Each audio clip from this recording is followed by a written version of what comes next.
Chris Aceto, RX Muscle here with 2 New York Pro champions. Sergio Oliva, the defending, the former, is it former defending? 2017 New York Pro winner. Right.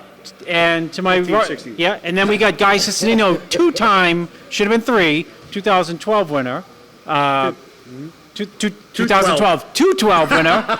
And we're here to review for you guys the 212 class and the open. 212 class, this class is like, I call it the concrete class, and the top 3 in this division were absolutely phenomenal. Ahmed El Sadani came from Egypt, or maybe, I think, via Kuwait, and he had some issue at customs, and they jailed him for 3 days, and he still came and ended up in 3rd place. And you thought you had it bad coming into the New York Pro last year. What did you think of Ahmed's physique? Man, knowing that, it's pretty amazing to even show up decent, let alone take top 3. But I mean, I've had my share in customs, so I know how that goes. So, man, I don't know. You didn't know that. But go ahead. Yeah, it's probably because he was colored. You know, they stopped me because of.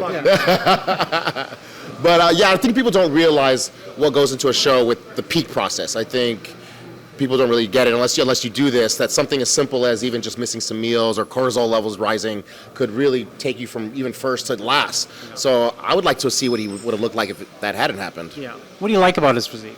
I like that he's got legs. I don't think there's a lot of legs in bodybuilding. Yeah. Maybe some of them got some quads. He's got width and he's got pecs. Yeah.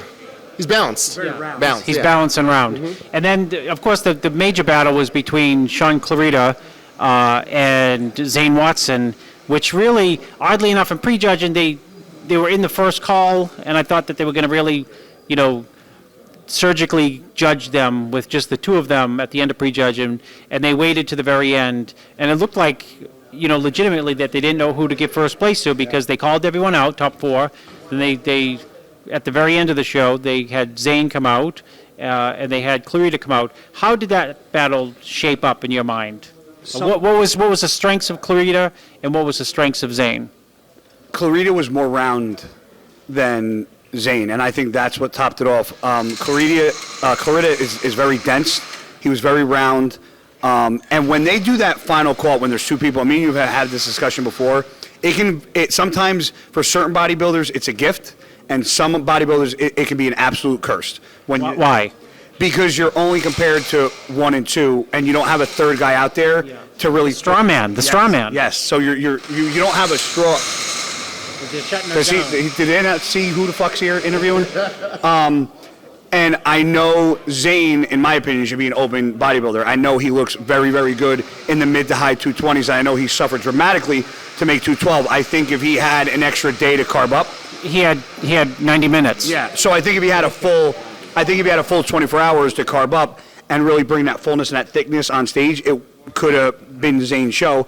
But Sean's been in this show for years. He took 3rd, he took 2nd. So it's good to see him, take first at a show. And he's one of the smallest as far as weight-wise 212 guys. So it goes to show that everybody's always worried about what the fucking scale says. And this is a true testament that it's not about how much you weigh, it's about how you look. Well, how come it's about the way you look in the 212 but never in the open, meaning mass is king? All I know is I've done 2 open shows. I took 5th in Australia, and I whipped guys' asses that were 270, 260. But there's exceptions to rules, too. There's a lot of exceptions to a lot of rules. But if you look at the 212 class, all the top 3 to 5 guys in every show are peeled, cross-rated, glutes, peeled, grainy, hard. Yeah, and you go to the open, and it's not always like that. There's guys that never have glutes, never will, and there's guys that are hit or miss. Yeah, like Reagan said, he had an interesting comment. He said, before when I was doing open, I had to push size and try to keep as much of that size while dieting down. At least here in Classic, I just try to come in peeled out of my mind and see where it all falls. There's a different, in the 212, you just got to be peeled. Well, see, and I think the gift and the curse again is if once you have peeled glutes, like I turned pro in 08 with peeled glutes. So if I don't come into a show peeled out of my mind, they know what I look like and what I bring to the table. So if you don't have it, you're screwed. But if you never had them, then you're kind of at an advantage in some ways because you can get peeled for a show and not have glutes and certain areas peeled. But once you have them, the judges expect it every single time. I think Sean Clarita and Zane Watson are very dangerous bodybuilders in any 212 show that they go to, including, technically in the Olympia too, because it all depends on, even though that's a bigger person show, bigger size, tends to come into play with the, top 4 guys who've been placing there the last couple of years. I think, Clarita could be competitive in there, and I think Zane Watson could, especially if he has 2 days to carb up. Moving on to the Open, 5th place, 6th place probably was, let's just talk about the top 5. Jonathan De La Rosa's last year's defending champion comes in here. What did you think of Jonathan versus last year's runner-up? Yeah, I mean, it was obviously different from last year. But I know Jonathan was dealing with a lot of personal stuff that affected his diet, and for him to really, it's kind of like the same thing. I'm just going to say, go ahead. A lot of people don't know that sometimes bodybuilders I do. Go through some stuff, and we only see the finished project. Yeah. When I have to call my boy out, Shawn Rhoden. Shawn had the best comeback of 2017, and nobody knows it. Yeah. Really what Shawn was going into the Olympia was probably going to be last place. So him even getting a 4th, to people, insane. That was a disappointment. Yeah. But really, people that are close to him, like us, we know that, man, that was insane. So I think it was the same situation where really what John's been going through, he should have been last place. So he actually looked amazing for what he dealt with, but that's the part of bodybuilding that people don't know about. Yeah. And really, man, I'm only just now learning that too. Thanks, social media. Yeah, exactly.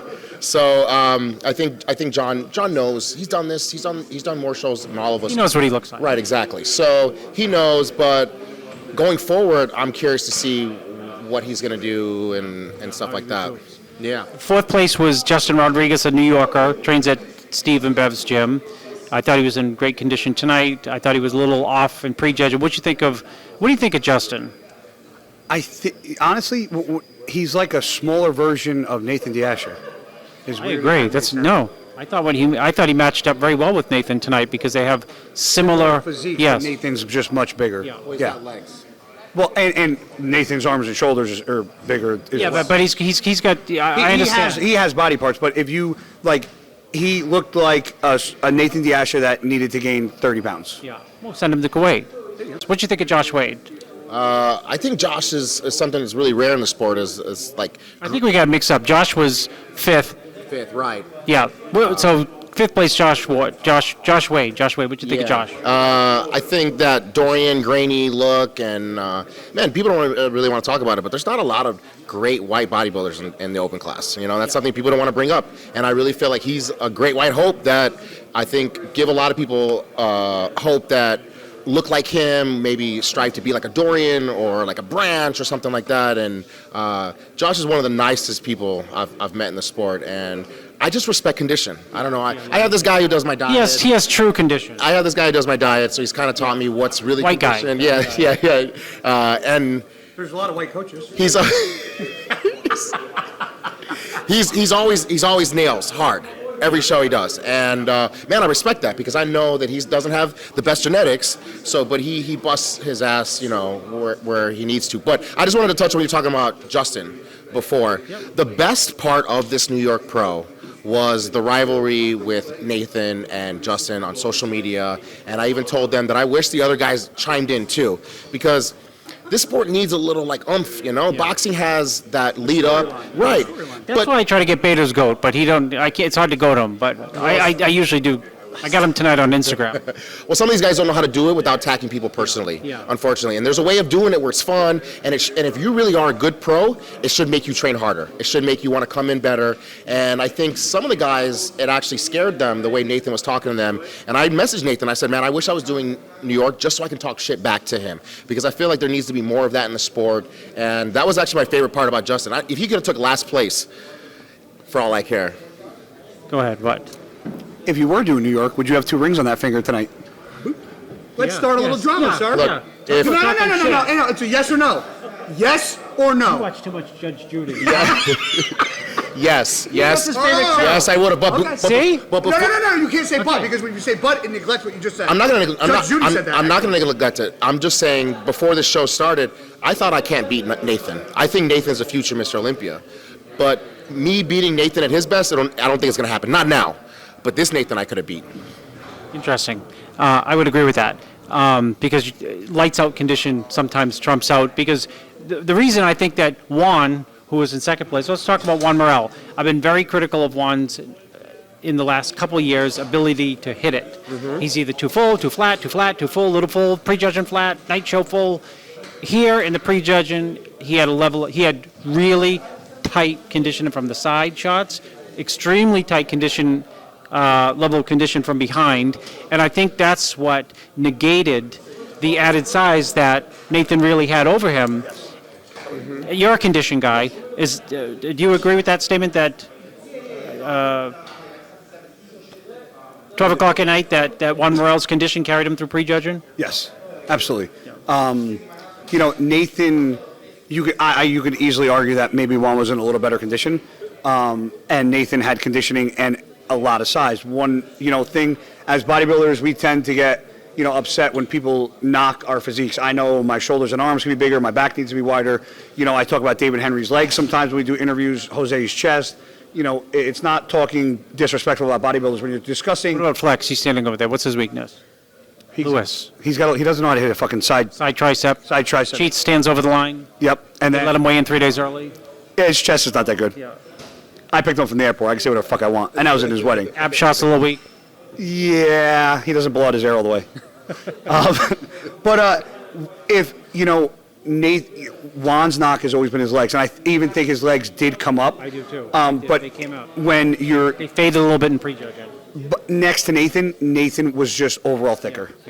I think it came down to a thickness issue here, which, interestingly, last year and different years and years that you've won, it's come down to almost like a solely conditioning issue. What you think?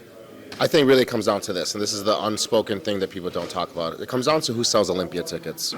Really, we know Nathan can be better, and I bet you he's probably going to be better at the Olympia. I agree. And that's going to sell more tickets than Juan. And really, that's what it comes down to, unfortunately. Why is it sell more tickets?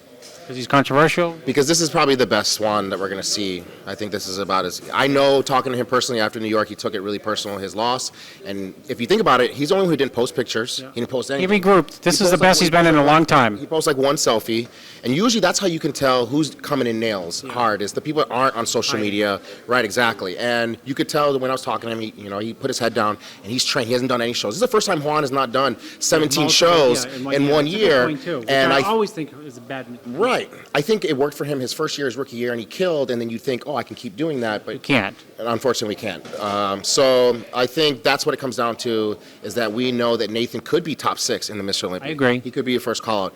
And that just chance of being able to see that guy up there when we know for sure Juan will never be the top 6. It's an interesting commentary, in terms of who potentially can be in that top 6 and not. I mean, to break the top 6 at the Mr. Olympia is just, you got to have a lot of mass. Right. That's a mass show. Of course, it's conditioned too, but, when I think of that show, it's a damn impressive top 5, top 6, no matter who it is. So, I buy into that position of that argument. Yep. So, they're shutting us down. They're closing out the auditorium. I want to say thanks Steve Weinberger for great front row seats. Thank you very much, Steve and Bev. Thank you for hosting all the athletes. Thank you for hosting a great show. Chris Aceto, RX Muscle with Sergio Oliva, one-time New York Pro champion with two-time New York Pro champion. How many Guy rings does this guy have? They don't give rings up to 212. Oh, so 0. So Wait. You should have how many trophies you have? I don't even want it. You want to know why? I don't need it. I don't need to wear that. I don't need to wear that all fucking year to show people that I won a title. Because I got 2 trophies, and I got 4 other trophies with W's on them, compared to your 1 undefeated, because I haven't lost. We bet. I have not lost. That's when true. you don't compete, with you me, can't lose. with me. You don't compete, you can't lose. Over and out before you say something that blows up, the internet.